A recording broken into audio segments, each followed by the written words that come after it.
একটা সময় ছিল যখন ঝাড়গ্রাম পুরুলিয়া সহ সমগ্র জঙ্গলমহলের কথা উঠলেই মনে ভেসে উঠত দারিদ্রতা, অভাব, বেকারত্ব, অনুন্নয়নের ছবি। পিঁপড়ের ডিম খেয়ে আদিবাসীদের দিন কাটানোর খবর সামনে আসতেই শিউরে উঠেছিল রাজ্য থেকে শুরু করে গোটা দেশ। 2011 সালে রাজ্যে রাজনৈতিক পালা বদলের পরই আদিবাসী সম্প্রদায়ের মানুষদের পরিস্থিতির চাকাটা ঘুরতে শুরু করে। 34 বছরের বাম আমলে অবহেলিত ও উপেক্ষিত থেকে গিয়েছিলেন রাজ্যের আদিবাসী সম্প্রদায়ের মানুষেরা। বিরোধী নেত্রী থাকাকালীন মমতা বন্দ্যোপাধ্যায় প্রতিশ্রুতি দিয়েছিলেন রাজ্যের সমস্ত আদিবাসী ভাই বোনেদের মুখে হাসি ফোটাবেন তিনি। মুখ্যমন্ত্রী হয়ে সেই প্রতিশ্রুতি রক্ষা করেছিলেন তিনি। মমতা বন্দ্যোপাধ্যায়ের নেতৃত্বে তৃণমূল কংগ্রেস ক্ষমতায় আসার পর রাজ্য সরকার আদিবাসী সম্প্রদায়ের জন্য একের পর এক উন্নয়নমূলক সামাজিক প্রকল্প চালু করেছে। তার ফলস্বরূপ সমাজের মূল স্রোতে মাথা উঁচু করে ফিরতে পেরেছে রাজ্যের আদিবাসী সম্প্রদায়ের মানুষেরা। এই নিয়ে বিরোধীরা প্রশ্ন তুলতেই পারেন, কিন্তু রাজ্যের আদিবাসী সম্প্রদায়ের মানুষদের উন্নয়নের স্বার্থে বর্তমান রাজ্য সরকার যে কাজ করেছে তা পূর্বতন কোনো সরকার করেছে কিনা বা গোটা দেশেও তার নজির খুঁজে পাওয়া ভার। রাজ্যের আদিবাসী সম্প্রদায়ের সার্বিক উন্নয়নের জন্য তৃণমূল কংগ্রেস পরিচালিত রাজ্য সরকার আদিবাসী উন্নয়ন দপ্তর গঠন করেছে। এক ঝলকে দেখে নেওয়া যাক এই দপ্তরের কিছু উদ্যোগ।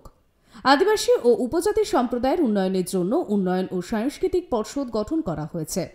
এই পর্ষদগুলি হল মাইলাং লেপচা উন্নয়ন পর্ষদ, তামাং উন্নয়ন ও সাংস্কৃতিক পর্ষদ, শেরপা সাংস্কৃতিক পর্ষদ, ভুটিয়া উন্নয়ন পর্ষদ, লিম্বু উন্নয়ন পর্ষদ এবং আদিবাসী উন্নয়ন ও সাংস্কৃতিক পর্ষদ।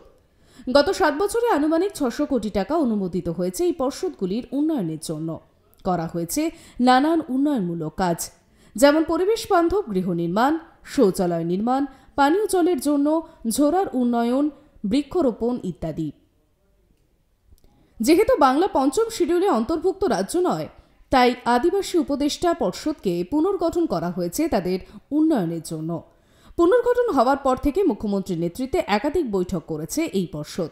বার্ধক্য ভাতা ও সামাজিক সুরক্ষার দিকেও জোর দিয়েছে বর্তমান রাজ্য সরকার।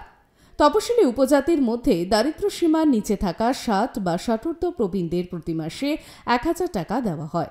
গত 12 বছরে লক্ষাধিক নাম অন্তর্ভুক্ত করা হয়েছে এবং এখন এই ভাতা পান কয়েক লক্ষ মানুষ। 2014 থেকে 15 সালে কেন্দুপাতা সংগ্রহকারীদের জন্য সামাজিক সুরক্ষা প্রকল্প চালু করা হয়েছে। এই প্রকল্পের অধীনে গত 7 বছরে প্রায় 1 লক্ষ পাতা সংগ্রহকারীকে নথিভুক্ত করা হয়েছে। এদের মধ্যে বেশ কয়েকজনকে কয়েক কোটি টাকার সুবিধে দেওয়া হয়েছে। যে সময় চাষ হয় না সেই সময় কর্মসংস্থানের জন্য গত 7 বছরে 15 লক্ষ কেন্দুপাতা সংগ্রহকারীকে 20 কোটি টাকারও বেশি দেওয়া হয়েছে রাজ্য পরিকল্পনা তহবিল থেকে। দেওয়া হয়েছে জঙ্গলের অধিকার। 500 মতো থানের বেড়া দেওয়ার কাজ শেষ হয়েছে। এছাড়াও জহর থানার কমিউনিটি পাট্টা প্রদানও করা হয়েছে। The forest rights act Santali ও কুরুক ভাষায় অনুমোদন করা হয়েছে এবং এই ভাষাভাষীর সকল মানুষকে তা বিতরণ করা হয়েছে। গত 7 বছরে 50,000-এরও বেশি মানুষকে ব্যক্তিগত অধিকার, 738টি সম্প্রদায় অধিকার ও 64টি সম্প্রদায়কে অরণ্য সম্পদ অধিকার দেওয়া হয়েছে জঙ্গলবাসীদের মধ্যে। অধিকারের রেকর্ড অনুমোদনের জন্য কয়েক হাজার পাট্টা ফর্মালাইজড করা হয়েছে। জোর দেওয়া হয়েছে স্থানীয় ভাষার প্রচারে। সাঁওতালি ভাষার প্রচারের জন্য পশ্চিমবঙ্গ সাঁওতালি একাডেমির তরফ থেকে ত্রৈভাষিক সাঁওতালি অভিধান প্রকাশ করা হয়েছে। আদিবাসীদের জন্য চলতে থাকা প্রকল্পগুলির খবরাখবর দিতে বাংলা, হিন্দি ও সাঁওতালি ভাষায় একটি বই প্রকাশ করা হয়েছে। কুরুক ভাষায় ল্যাঙ্গুয়েজ প্রাইমার তৈরি করা হয়েছে সাংস্কৃতিক গবেষণা কেন্দ্র থেকে। টলং সিকি হরফে কুরুক ভাষাও লেখা হয়। ওরাও সম্প্রদায়ের মানুষ কুরুক ভাষায় কথা বলেন। রাজ্যে বর্তমানে এই সম্প্রদায়ের জনসংখ্যা 6,43,510 এবং এই ভাষা প্রায় বিলুপ্তির পথে। রাজ্যের সকল ভাষাকে সম্মান জানাতে West Bengal official language act 1961 সংশোধন করে কুরুক ভাষাকে সরকারি ভাষায় সম্মান দেওয়া হয়েছে। আদিবাসী সম্প্রদায়ের স্বাস্থ্য ও সামাজিক উন্নয়নেও জোর দিয়েছে এই রাজ্য সরকার। আদিবাসী অধ্যুষিত এলাকায় 100 দিনের কাজের জন্য যোগ রেখে ICDS কেন্দ্র নির্মাণে জোর দেওয়া হয়েছে। আদিবাসীদের মধ্যে অ্যানিমিয়া আক্রান্ত রোগীদের ওপর নজর রাখার জন্য একটি পাইলট প্রকল্প নেওয়া হয়েছে 2014 থেকে 15 সালে।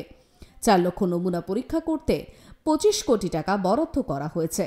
মহামারী সংক্রান্ত বিদ্যে পড়ানো হয় কলকাতার মেডিকেল কলেজ ও ইনস্টিটিউট অফ হেমাটোলজির সহায়তায়। এখানেই শেষ নয়, আদিবাসীদের সম্মান জানিয়ে বিধানসভায় যুগান্তরকারী পদক্ষেপের কথাও ঘোষণা করেছেন মুখ্যমন্ত্রী মমতা বন্দ্যোপাধ্যায়। আদিবাসীদের জমি হস্তান্তর হবে না বলে সাফ জানিয়ে দিয়েছেন মুখ্যমন্ত্রী। বাংলার মুখ্যমন্ত্রীর এই যুগান্তরকারী ঘোষণা গোটা দেশকে পথ দেখিয়েছে। শিল্পায়নের নামে বিভিন্ন রাজ্যে আদিবাসী ভূমিপুত্রদের উৎখাত করার অভিযোগ ওঠে। বিভিন্ন অজুহাতে সামান্য অর্থের বিনিময়ে ভিটেমাটি ছাড়া হন আদিবাসীরা। এই ঘোষণায় সেই ভয়াবহ ভবিতব্য থেকে মুক্তি পেয়েছেন আদিবাসীরা। মমতা বন্দ্যোপাধ্যায় মুখ্যমন্ত্রী হওয়ার পর আদিবাসীদের আর্থসামাজিক ও সাংস্কৃতিক উন্নয়নে জোর দেন। আদিবাসী উন্নয়নে বিভিন্ন কর্মসূচি গ্রহণ করেন মুখ্যমন্ত্রী। তার আমলেই মাথা উঁচু করে এগিয়ে চলার পথে আদিবাসীরা সামিল হয়েছেন। পশ্চিমবঙ্গে আদিবাসী শিক্ষার হার ঊর্ধ্বমুখী হচ্ছে। মাধ্যমিক এবং উচ্চ মাধ্যমিকে সাঁওতালি ভাষায় প্রশ্নপত্র হচ্ছে। রাজ্য সরকারের নিজস্ব মুখপত্র পশ্চিমবঙ্গ ছাপা হচ্ছে অলচিকি ভাষাতেও। আদিবাসীদের উচ্চশিক্ষার জন্য রাজ্য সরকার তৈরি করেছে বিশ্ববিদ্যালয়। আদিবাসীদের জমি হস্তান্তর হবে না ঘোষণার পর ভারতে খেটে খাওয়া শ্রমজীবী মানুষের কাছে কোনো রাজ্য এখনও আদিবাসীদের জন্য এমন সুচিন্তিত পরিকল্পনা নেয়নি। পশ্চিমবঙ্গ সরকারের উদ্যোগে এই দপ্তর তপশিলি জাতি, আদিবাসী, অন্যান্য অনগ্রসর শ্রেণীর অন্তর্ভুক্ত পুরুষ ও মহিলা যাদের বয়স 18 থেকে 50 বছরের মধ্যে এবং যারা দরিদ্র সীমার নিচে বসবাসকারী তাদের উন্নতির জন্য বিভিন্ন প্রকল্পের মাধ্যমে আর্থিক সাহায্য দিয়ে বিশেষ গুরুত্বপূর্ণ ভূমিকা পালন করে থাকে। বিভিন্ন প্রকল্পগুলির মাধ্যমে ঋণ দেওয়া হয়েছে, যেমন এনসিপির মধ্য মেয়াদী ঋণ, লঘু ব্যবসায়ী যোজনা, মহিলা সমৃদ্ধি যোজনা, বিশেষ সহায়তা প্রকল্প, শিক্ষা ঋণ। জয়জোহার প্রকল্পে 60 বছরের বেশি সমস্ত আদিবাসী মানুষকে পেনশন দেওয়া হচ্ছে। প্রায় 5 লক্ষ আদিবাসী মানুষকে মাসে 1000 টাকা করে বার্ধক্য ভাতা দেওয়া হচ্ছে। এর জন্য রাজ্য সরকারের প্রায় 500 কোটিরও বেশি টাকা ব্যয় হচ্ছে। আদিবাসীদের জমি হস্তান্তর বন্ধ হয়েছে। 10 বছরে রাজ্যে কয়েক লক্ষ কাস্ট সার্টিফিকেট দেওয়া হয়েছে। পাশাপাশি আদিবাসীরা খাদ্যসাথী ও সবুজ সাথী প্রকল্পের সুবিধে পাচ্ছেন। শিক্ষাক্ষেত্র ও স্বাস্থ্যক্ষেত্রে তাদের জন্য সরকার একাধিক প্রকল্প চালু করেছে। তাই একথা বলাই যায়, কথা রেখেছেন মুখ্যমন্ত্রী মমতা বন্দ্যোপাধ্যায়। আর তার মমতার সংস্পর্শেই আজ হাসছে রাজ্যের আদিবাসী সম্প্রদায়ের মানুষ থেকে শুরু করে গোটা পাহাড় ও Jangalmahal. Bureau report, tribe TV.